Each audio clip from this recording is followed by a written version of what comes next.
है। नाज़रीन, आपको एक अहम खबर से आगाह करते चलें कि कसूर के नवाही इलाका कंगनपुर में मकई से भरा ट्रक उलट गया।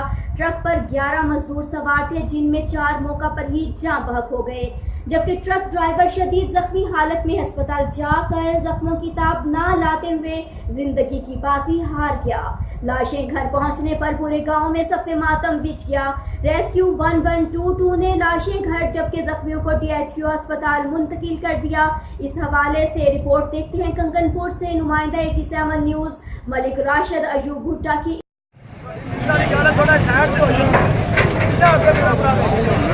यार